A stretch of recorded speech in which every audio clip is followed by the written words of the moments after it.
कैसे हैं आप सब लोग। उम्मीद करती हूँ आप सभी लोग अच्छे होंगे, मस्त होंगे। तो आपका मेरे चैनल में स्वागत है। तो आज हम बनाने वाले हैं एक ऐसी मिठाई जिसे देखते ही आपके मुंह में पानी आ जाएगा। तो दिवाली भी आने वाली है, तो हमने सोचा कुछ ना कुछ स्पेशल बनाया जाए। तो आज हम बना रहे हैं सॉफ्ट शक्करपारे। तो चलिए ना देर करते हुए जल्दी से शुरू हो जाते हैं बनाना।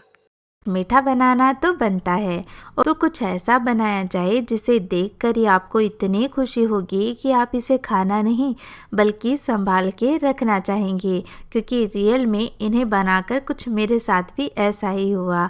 मैं इन्हें देखकर ही इतनी खुश हो गई कि मन ही नहीं किया कि इसे खाया जाए, बल्कि ऐसे ही रख दिया जाए ताकि हम हमेशा इसे देखते रहें। तो यदि आपके साथ भी ये रेसिपी ट्राई करते समय ऐसा होता है तो अपने फीलिंग्स मेरे साथ कमेंट में लिखकर ज़रूर शेयर करना। तो चलिए अब आपके चेहरे पर भी खुशी लाते हैं और ये शाही शक्करपारे बनाते हैं। इन शक्करपारों को बनाने के लिए सबसे पहले हम इनका डो लगाकर तैयार कर लेते हैं। तो एक बोल के अंदर मैंने 500 ग्राम मैदा ले लिया है। तो मैं ज़्यादा मात्रा में इन्हें बना रही हूँ, आप चाहें तो मैदा है वो कम मात्रा में भी ले सकते हैं। अब इसे एक मिक्सिंग बोल में डालकर इसमें डालेंगे घी। तो मोइन के लिए आप घी या तेल दोनों का इस्तेमाल कर सकते हैं। यदि घी ले रहे हैं तो घी को मेल्ट करके ही इस्तेमाल करें। मैंने तकरीबन 3/4 कप घी लिया था और 2-3 चम्मच घी हम साइड में रख देते हैं। ये ज़रूरत लगी तो हम बाद में इस्तेमाल करेंगे। अब घी को मैदे के अंदर काफ़ी अच्छे से मिक्स कर लेंगे। तो इस तरह मैं एक हाथ से मसलते हुए घी को अच्छे से मिक्स कर रही हूँ। आप चाहें तो दोनों हथेलियों के बीच मैदे को लेकर अच्छे से रब करें। तो घी को अच्छे से मिक्स कर लिया है और जब हम इसकी मुट्ठी बांध रहे हैं तो इस मुट्ठी में क्या आ रहा है, क्रैक आ रहा है। तो यानी थोड़ा मोइन हमें और डालना पड़ेगा। तो ये जो 2-3 चम्मच घी हमने बचाया था वो भी इसके अंदर डाल देते हैं। तो जैसा हम मैदा वगैरह ले रहे हैं उस पर डिपेंड करता है कि घी कम लग रहा है या ज़्यादा लग रहा है। तो एकदम परफेक्ट रेशो नहीं होता है, बस आप इसी तरह से पता कर सकते हैं कि जो आटा हम ले रहे हैं उसमें मोइन परफेक्ट है कि नहीं है। तो अब जब हमने मुट्ठी बांध कर देखी तो इसमें बिल्कुल भी क्रैक्स नहीं आ रहे हैं और एक हल्का सा मॉइस्चर नज़र आएगा आपको मैदे में। तो मोइन एकदम परफेक्ट है। बस अब हम हल्का गर्म पानी लेते हुए इसका डो तैयार करेंगे।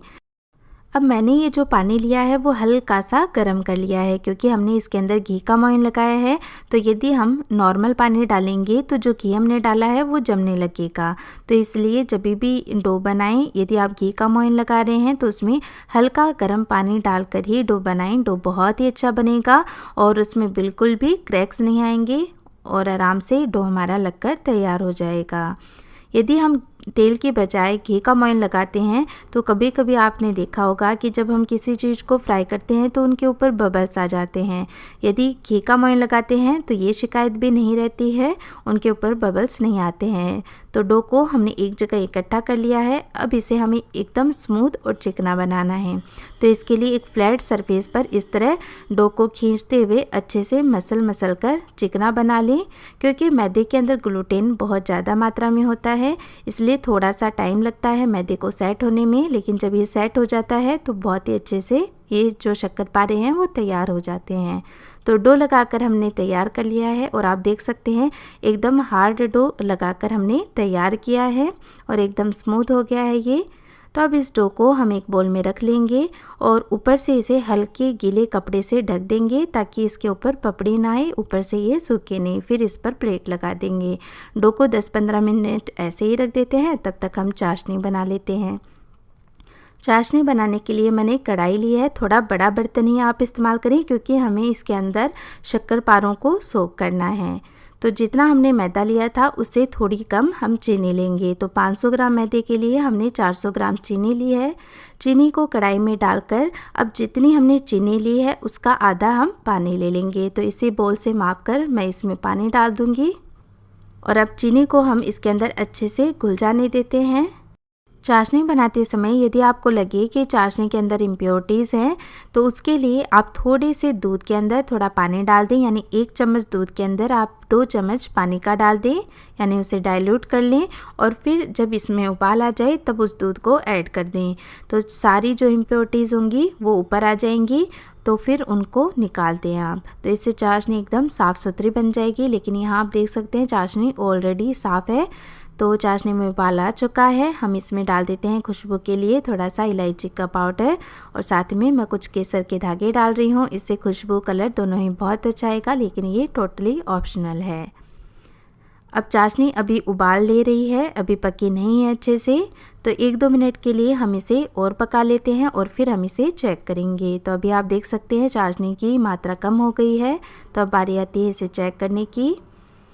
तो एक कांच की कटोरी में हम ये कुछ ड्रॉप्स चाशनी के डालेंगे। इससे पहले थोड़ा सा ठंडा कर लेते हैं और फिर ही चेक करें। गरम चाशनी को चेक करेंगे तो उसमें तार का पता ही नहीं चलेगा। तो थोड़ा सा चाशनी को पहले ठंडा करें, फिर इसमें तार चेक करें। तो हमें 1 तार की चाशनी चाहिए और आप देख सकते हैं इसमें अच्छा 1 तार बन रहा है। तो चाशनी को बनाते समय इस बात का खास ख्याल रखें, क्योंकि यदि चाशनी परफेक्ट होगी तो शक्करपारे भी एकदम परफेक्ट बनेंगे। तो अब गैस का फ्लेम ऑफ कर देते हैं। अब हमारी चाशनी में क्रिस्टलाइजेशन ना हो, इसके लिए हम क्या करेंगे, 1 स्लाइस इसमें नींबू की डाल देंगे। ये एक पतली सी स्लाइस है नींबू की, तो इसे निचोड़ेंगे नहीं, बस इस स्लाइस को ही इसके अंदर डाल दें। तो जो चाशनी होगी वो और ज़्यादा गाढ़ी नहीं होगी। इस चाशनी को हम ढक देते हैं ताकि ये ठंडी नहीं हो, क्योंकि शक्करपारों के लिए हमें हल्की गर्म चाशनी चाहिए। तब तक जो हमारा डो है वो भी आराम ले चुका है। तब डो क्योंकि सेट हो चुका है अच्छे से, तो इसे 1-2 मिनट इस तरह मसलते हुए हम और भी चिकना बना लेंगे। तो आप देखेंगे कि ये पहले से भी ज़्यादा स्मूथ और चिकना हो गया है। तो अब इसे हम छोटी छोटी लोई तोड़ लेते हैं, यानी रोटी से थोड़ी बड़ी आपको लोई लेनी है। कोशिश करें कि जो लोई आप बनाएं वो क्रैक फ्री हो, लेकिन थोड़े बहुत क्रैक आ भी गए हों तो कोई दिक्कत नहीं है, वो जब हम बेलेंगे तो वो हट जाएंगे। तो अब हम इसे बेल लेते हैं। तो आप देख सकते हैं कि जो डो है वो एकदम स्मूथ और चिकना बना था, तो जो रोटी हम बना रहे हैं वो भी एकदम स्मूथ और चिकनी हो रही है। तो ये आराम से बेला गया, इसमें ना ही हमने घी या तेल लगाया, न ही सूखा मैदा डस्ट किया। तो डो एकदम परफेक्ट होगा, तो ये आराम से बेला जा सकता है। और इस तरह एकदम पतली हमने इसे बेलकर तैयार कर ली, एक पतली शीट बना ली है। तो इसे एकदम पतला ही बेलें, क्योंकि जब हम मैदे को फ्राई करते हैं तो वो और भी ज़्यादा फूलता है। तो ये देखिए मैंने इतना पतला रखा है इसे, इससे ज़्यादा मोटा ना रखें। तो इसे हमने एक साइड से थोड़ा लंबा कर लिया है और एक साइड से थोड़ा कम लंबा किया है। अब थोड़ा सा ऊपर सूखा मैदा डस्ट कर लेते हैं, ताकि जब हम इसे इकट्ठा करें तो ये आराम से इकट्ठा हो जाए, चिपके नहीं। और अब इसके कॉर्नर्स को इस तरह कट कर लेते हैं। तो जितनी साइज हमें चाहिए, छोटी या बड़ी शक्करपारों की, उस साइज की आप ये शीट काट सकते हैं। अब ऊपर थोड़ा सा हम पलटकर मैदा छिड़क देंगे, तो इससे पलटने में बहुत आसानी हो जाएगी। हल्का हल्का मैदा ही डस्ट करें। और अब कोई भी चाकू या पिज़्ज़ा कटर से आप इस तरह बीच में छोटी छोटी स्लाइसेस में इसे कट करें, लेकिन ध्यान रखना है कि साइड में कटना नहीं चाहिए, बस बीच में ही कट देने हैं। तो ये बीच में हमने इसे काट लिया है। और अब जो इसके कॉर्नर्स हैं उनको हमें चिपकाना है। तो चिपकाने के लिए इनके कॉर्नर्स पर थोड़ा थोड़ा पानी लगा दें, ताकि ये आसानी से चिपक जाए। तो चारों कॉर्नर्स पर हमने पानी लगा दिया है। अब एक तरफ से 2 कॉर्नर्स को उठाकर हम दूसरे कॉर्नर्स को चिपका देंगे। पानी लगाया है तो ये बहुत ही आसानी से चिपक जाता है। अब एक फोल्ड मारने के बाद दूसरा फोल्ड मारने से पहले इसके जो कॉर्नर्स हैं उनको इस तरह प्रेस कर दें, ताकि ये आसानी से फोल्ड हो जाए। और अब ये 2 कॉर्नर पकड़ के हम दूसरे कॉर्नर पर चिपकाएंगे। उससे पहले पानी लगा देते हैं ताकि ये आसानी से चिपक जाए। बस इस तरह उठा के कॉर्नर्स को आपस में चिपका दें, और ये साइड में से भी हम चिपका देंगे। तो एक बार देखने में ये काफ़ी मुश्किल सा लगता है, लेकिन सच मानिए आप एक बार बना लेंगे तो आपका मन करेगा कि आप इसे बार बार बनाएं, क्योंकि ये इतना सुंदर बनता है कि आपको इसे देखकर इतनी खुशी होगी कि इसे बार बार बनाने का मन करेगा। अब जो एक सिरा है उसको हम क्या करेंगे, इस तरह एक जगह इकट्ठा कर लेंगे और बीच में हमने गैप बना लिया है, यानी जो हमने लाइंस कट की थी उन्हें 2 हिस्सों में डिवाइड कर लिया है। तो अब ये एक हिस्सा जो हमने बीच में इकट्ठा कर लिया है, इसे इस तरह इसमें से निकाल लेंगे, अच्छे से इसे चिपका देंगे। तो इस किनारे को हम थोड़ा पतला कर देते हैं, क्योंकि हमें इसे पत्ती की शेप देनी है। और जो दूसरा कॉर्नर है उसे अपोजिट साइड में हम मोड़ लेंगे। तो उसके किनारे को देखिए कैसे मोड़ना है। तो किनारों को पहले पानी लगाएंगे, फिर दोनों हिस्सों को जोड़ेंगे, फिर दोबारा एक बार और फोल्ड कर देंगे। तो ये अपोजिट डायरेक्शन में होने से दूसरी साइड में अपने आप ही बहुत ही बढ़िया डिज़ाइन आ गई। किनारों को पानी लगाकर अच्छे से सील करें ताकि ये फ्राई होते समय खुले नहीं। और आप देख सकते हैं कितनी अच्छी इसमें पत्तियां बनी हैं और लग रही है ना एकदम पत्ती जैसी, बहुत ही मज़ेदार। अभी से ये देखने में इतनी बढ़िया लग रही है। तो बस इसी तरह हम ये सारी पत्तियां यानी सारे शक्करपारे बनाकर तैयार कर लेंगे। अब बारी आती है इन शक्करपारों को फ्राई करने की। तो एक कढ़ाई के अंदर मैंने तेल चढ़ा दिया है। गैस का फ्लेम लो रखा है क्योंकि तेल थोड़ा सा गर्म हो चुका है। जैसे ही तेल थोड़ा सा गर्म हो जाए तभी इसमें ये पत्तियां डालना शुरू कर दें।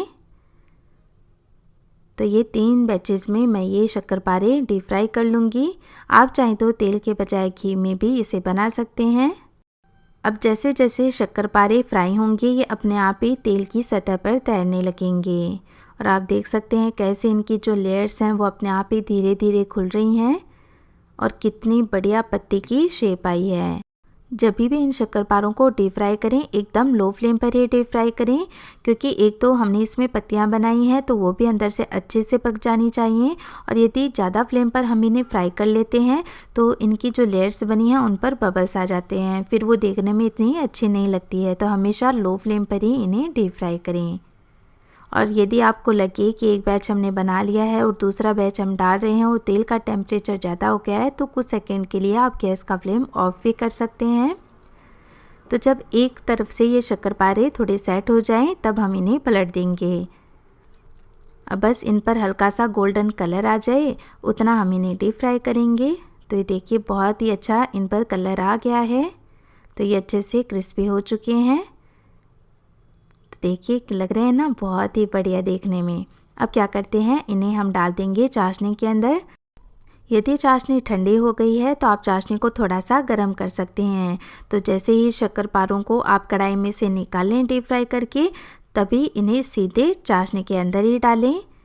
तो ध्यान रखना है तभी जो चाशनी है वो अच्छे से ये अब्जॉर्ब कर पाएंगे। और जैसे आप जलेबी खाते हैं अंदर उनकी चाशनी होती है, ठीक उस तरह की फीलिंग इन्हें खाते समय आएगी। तो इन्हें चाशनी में हम 3-4 मिनट ऐसे ही रहने देते हैं। तब तक हम क्या करते हैं दूसरा बैच भी डीप फ्राई कर लेते हैं। तो बस एकदम कम गरम तेल में इन्हें भी हम धीरे धीरे डीप फ्राई कर लेंगे।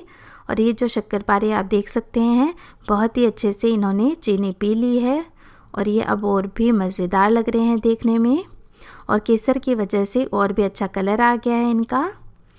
तो अब इन्हें एक प्लेट पर इस तरह किनारे पर लगाते हुए सेट कर देंगे ताकि इनमें जितनी भी एक्स्ट्रा चाशनी है वो प्लेट के सेंटर में आ जाए। और ये शक्करपारे भी अच्छे से डीप फ्राई हो चुके हैं। तो जैसे ही ये अच्छे से डीप फ्राई होंगे इनके जो झाग हैं वो कम हो जाएंगे। इन्हें भी निकाल लेते हैं। तो इन्हें भी डायरेक्ट हम चाशनी में ही डालेंगे। तो जब हम गरम गरम शक्करपारे चाशनी में डालते जाएंगे तो ये बहुत ही अच्छे से चाशनी को अब्जॉर्ब कर पाएंगे। तो बार बार चाशनी को भी गर्म करने की ज़रूरत नहीं है, बस सेम प्रोसेस से इन्हें भी हम तैयार कर लेंगे। तो लग रहे हैं ना शक्करपारे देखने में बहुत ही मज़ेदार। और अब इन्हें देखकर आपके मन में आया है क्या विचार, इसका रहेगा मुझे बहुत इंतज़ार। तो यदि वीडियो आपको अच्छा लगा हो तो प्लीज़ इस वीडियो को लाइक करें, अपने परिवार और दोस्तों के साथ शेयर ज़रूर करें। सॉफ्ट शक्करपारे बनकर हो गए हैं तैयार। अगर आप भी बनाना चाहते हैं और आपका खाने का बहुत ही ज़्यादा मन कर रहा है और कुछ मीठा बनाने का मन कर रहा है तो जल्दी से ही मेरे ही तरीके से बनाकर देखिएगा, आप लोगों को बहुत ही ज़्यादा स्वादिष्ट लगेगा।